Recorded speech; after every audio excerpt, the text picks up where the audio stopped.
Hello guys, today I'm bringing a video which is extremely highly requested by many of my subscribers and different viewers which just come across my channel. Today I'm going to be giving you a guide around Mage Bomb Tanking at VORAGO.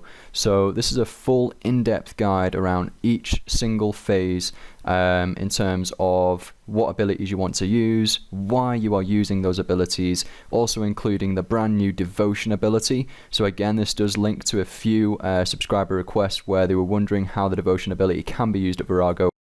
Well, here it is guys, and this is not a gear setup video or anything. I'm going to be restarting phase 1 later just to show you and walk you through in depth, step by step, what abilities to use. I'm thinking of making a separate short video on what inventory and important gear you'll need. Before I go into the abilities used and the reasons for it in phase 1, it is the easiest phase. It's just a warm up to the rest of the VORAGO battle. So I'm just going to explain why it's not me on the footage there. It's actually NexicanNoah. She's a good friend of mine. She's a very experienced bomb tank as well as DPS. She's using the best gear and she does this to the book in terms of abilities. So I thought this would be great footage to actually show you guys and to walk you through about how it should be done. I can also bomb tank myself, however NexicanNoah is a lot more experienced than me at this specific role. So that's why I'm using this footage.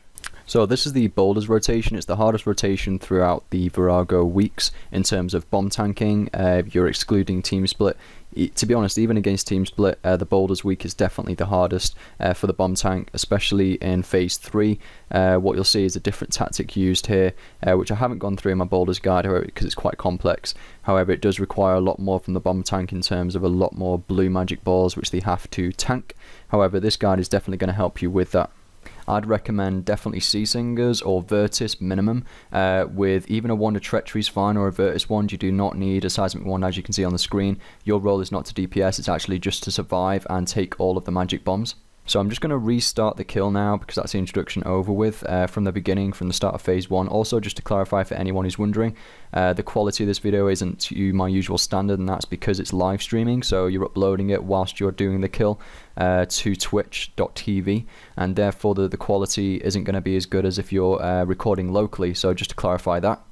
Okay, so to head straight into phase 1 around the abilities you need to be using in complete, succinct order.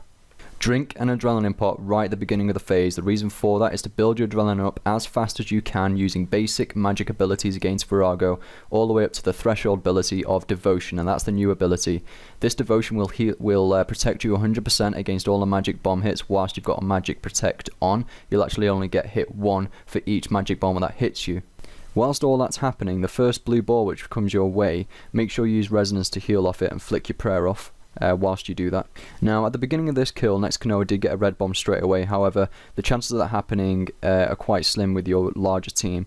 The reason for that is because anyone can actually get that red bomb at the beginning. Now, this is the legit first red bomb that you're going to get as the Mage Bomb Tank.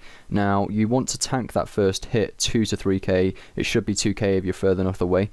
And your Devotion ability, which you would have made active, will still be in play because it does not cancel that effect.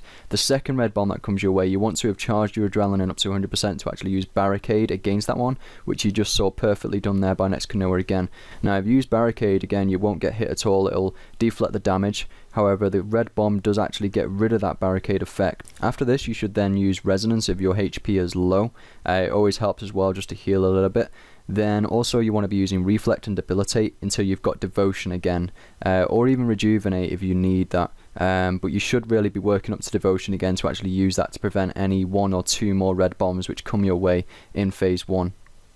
And that's pretty much phase 1 over. So if you just remember that formula, you know, after you've used your Barricade, make sure you charge up to Devotion, then use Resonance, Preparation, remember to flick your prayer off for Resonance, and then just Debilitate and Reflect and you'll be fine. Now, in phase 2, you really don't get that many bombs because of the Vokes, which really disjoint the entire sort of phase in terms of VORAGO's Mage Bomb attacks. So it's very easy for tanks actually at the beginning. As you saw there, it was a bit of a glitch there. Well, not a glitch. VORAGO sometimes randomly attacks somebody if the base tank isn't standing within melee distance, but sometimes it can just happen randomly. It's not always the base tank's fault. Yes, I was the base tank in this kill, but it wasn't my fault there. So basically, if that does happen to you, make sure you use Freedom, but that's easy for everybody. In phase 2 for the Mage Bomb Tank, it's basically the formula I just went through there. Make sure you keep charging up to Devotion. If you've got Devotion on, you're really not going to get hit that much, and then you can just use, basically, you can tank the red bomb hit if you want, You've also got healers on your team. So for example, I was a healer in this team, so if you ever need as a Mage Bomb Tank a heal, if you've got a low LP, you don't need to eat, just give the melee base tank a shout, or a Range DPS who have Lunar Magic on, and they can heal you up. What the Mage Bomb Tank can do here, which is quite helpful for the base tank, is that if the Bomb Tank actually runs into Vorago after Voke 2, then the melee base tank can get a heal off that blue bomb which you just saw there. So that's quite a little tactic for your teams out there, whatever teams you're actually in. It can really help out the melee base tank, who does take quite a lot of damage in phase 2 because it's time restrained. DPS does not matter in this phase, as I've mentioned in all of my previous rotational guides. However, this guide, like I said, is specific to bomb tanking. After the very first reflect or link, which people say, there will be a red bomb situation just like this actually, and you can either use devotion and just tank it, and then the rest of the mage bombs, as you can see here, will only hit 1, which is definitely the best way to do it at the moment, as you can still keep your adrenaline up, and you can use barricade then in the future if you really need it, if you're not healed. So there's the best tactic for you guys. If obviously devotion ever gets nerfed, then just make sure you've got barricade there for that first red bomb after the first link or reflect. I just want to reiterate that formula of the exact order in the defense abilities which you can use to really prevent damage. So you've got resonance straight away, which will heal you. If you've got max LP, don't bother using it, just go straight to reflect, which really takes the damage down from magic bomb hits. So blue magic bomb hits, you're only going to get hit around 500 to 600 each time, rather than 1.7k or whatever it usually is, which is around that. So it really reduces that damage which you're going to receive. Also, after you do that, even debilitate, that will reduce the damage even more. It's very substantial, which you won't be required, you won't need to eat. And then, you know, whenever you need, just put that resonance on when the reflect and debilitate is not active, and then use preparation to help that resonance charge again a bit quicker, so you can use it a bit more frequently throughout the kill. And that's pretty much it, guys. So I'm just going to skip ahead to phase 3, which is definitely the phase which you're going to need guidance on. Like I said, phase 2 is very simple, so I'm going to skip through that. Just keep repeating what I've said, especially the defense formula, and you'll be perfectly fine. To be honest, you'll be even better than fine. This phase is extremely easy for every single rotation for Vorago. Now, before heading into phase 3, make sure your adrenaline bar is above 50%. The reason for this is to allow you to use the threshold ability of devotion again. This is absolute of paramount importance at the beginning of this phase. Welcome to the unique tactic of phase 3 on the boulder's rotation. To increase the speed of your kills, right away vote Vorago onto you. Be prepared to get plenty of magic bombs now. Start with devotion and be careful, watch out for the shadows on the ground, that a boulder does not spawn on your head and splatter you to the ground. Have escape or surge ready at this point in case a shadow does appear underneath you to get away quickly. These boulders can hit up to 8k. Now, as you can see here, NexicanNoah does have barricade activated. After the second boulder spawn, make sure you remove both of them by right clicking and demolish. Whilst you've got barricade activated, you will not be hit with this. Normally, if NexicanNoah would have activated barricade a bit later, the red bomb there, which does spawn at that exact moment every time, you would have actually have been able to prevent that damage with barricade active. In between this, remember to use the defense formula, use resonance preparation just to heal, and then use reflect and debilitate to reduce any damage incomings from those blue magic bombs, as like I said earlier, you will be overridden by them on this phase. Because you are Voking Vorago, there is no melee damage usually within MD of Vorago, which MD, for anyone who doesn't know, means melee distance of Vorago. Only remove boulders if you have either barricade active, resonance, or reflect on the ready. With barricade active or resonance, you will get hit 0. With reflect, you'll get hit around 1400 instead of the usual 2800 I think you can get up to. Use devotion wherever you can on this phase, as there will be no healing from your teammates, as they will be solely focusing on DPS. What can happen, however, the melee base tank at the beginning of this phase can use Berserk with this new tactic. Berserk right at the beginning, dual wielded, and concentrate on DPS. However, then after that, he can charge up to 100%, flick on his shield, and then in this situation, it was me, I actually healed Maureen throughout this kill, I think, at some point, and that does actually help out the bomb tank a little bit with this new tactic for the boulder's rotation.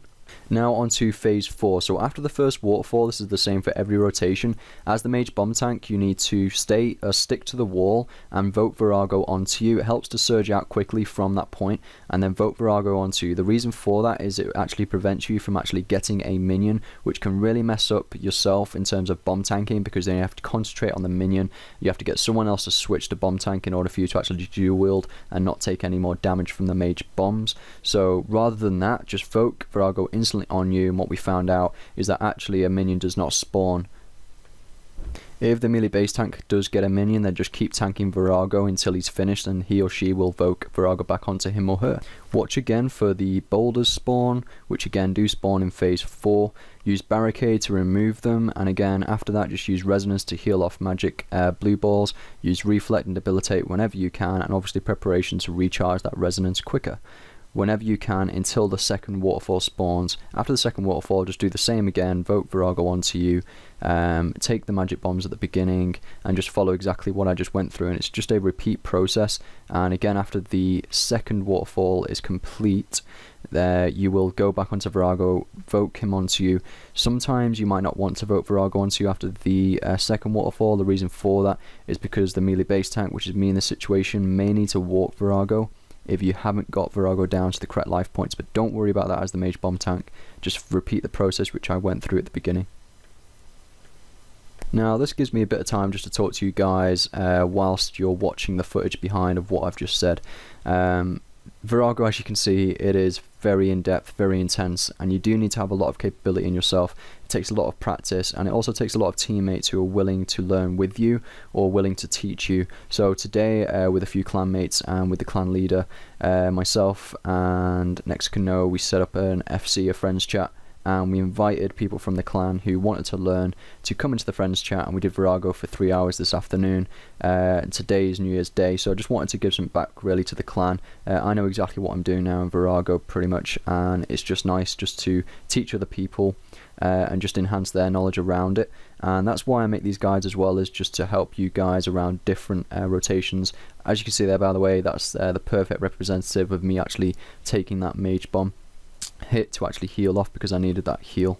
For any of you who don't know the melee base tank, just quickly to go over, my role, as you can see there, is just to take all of the melee damage and to keep Vorago tanking onto me with melee damage, and therefore the Mage Bomb Tank does not get as many balls to actually tank. So that's kind of helpful.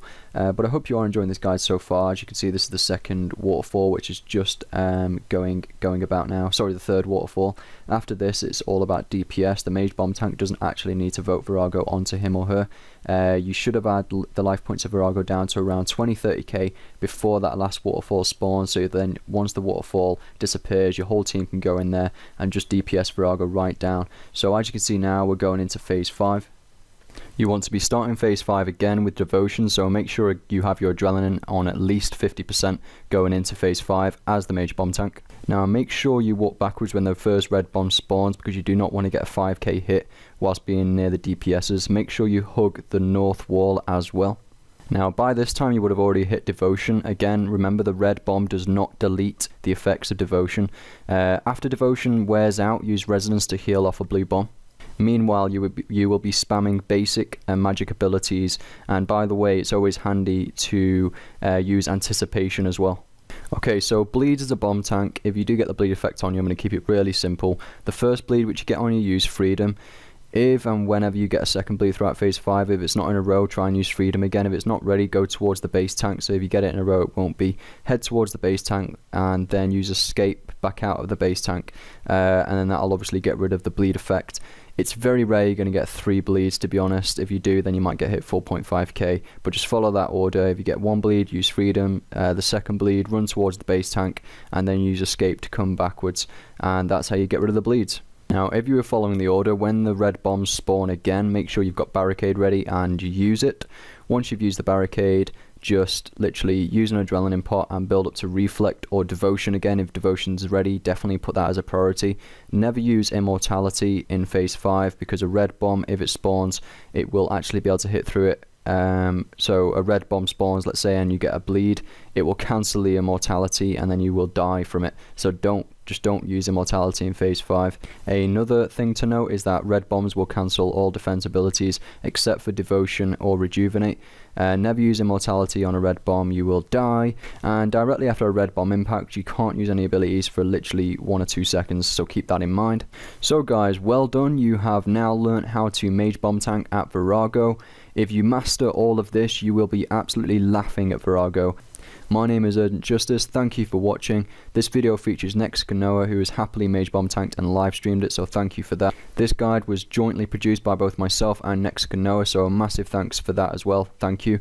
And I really hope this guide helps you achieve VORAGO kills and also helps you get into VORAGO teams. The Mage Bomb Tank role is one of the easiest roles to get into teams for. I hope this guide helps you do that, and just let me know in the comment section if you don't understand anything I've gone through, because this is quite in-depth and complex and very detailed in terms of the abilities to use and what order. If you do not understand any of it, feel free to comment in the comment section. I will reply to every single comment, so do that. Also, a like is much appreciated. I will see you in the next video guys, and I may see you around on RuneScape. Take care, and I'll see you in my next video.